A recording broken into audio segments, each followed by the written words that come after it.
Saudara, 4 Menteri Jokowi hadir di Mahkamah Konstitusi untuk memberi keterangan di sidang sengketa hasil Pilpres menyusul nama Presiden Jokowi yang sering disebut Timnas Anies Mohaimin dan Ganjar Mahfud sejak awal sidang. Apa saja keterangan penting dari para menteri di sidang MK? Lengkapnya kami hadirkan berikut ini di catatan Kompas TV. Bukan sekali nama Presiden Joko Widodo disebut-sebut dalam sidang sengketa hasil Pilpres di Mahkamah Konstitusi.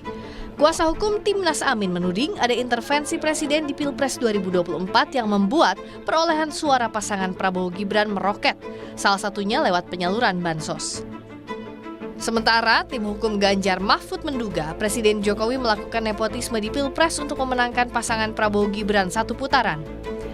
Nama Jokowi disebut di sidang Mahkamah Konstitusi menghadirkan 4 menteri, antara lain Menko PMK Muhadjir Effendi, Menko Perekonomian Erlangga Hartarto, Menteri Keuangan Sri Mulyani, dan Menteri Sosial Tri Risma hari ini.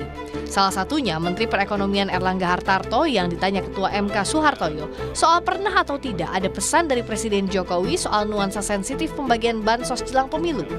Erlangga menegaskan tak ada ekstra program terkait pemilu.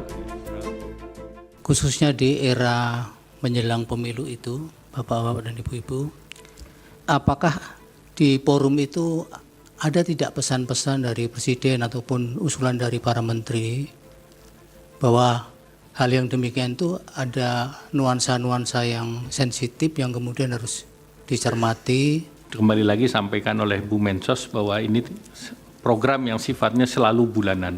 Jadi tidak ada ekstra program yang terkait dengan pemilu. Tidak ada sama sekali. Hakim Konstitusi Arief Hidayat menjelaskan dasar pemanggilan keempat menteri yang merupakan pembantu Presiden untuk memberikan keterangan di sidang MK. Arief menyinggung salah satu dalil pemohon adalah cawe-cawe Presiden.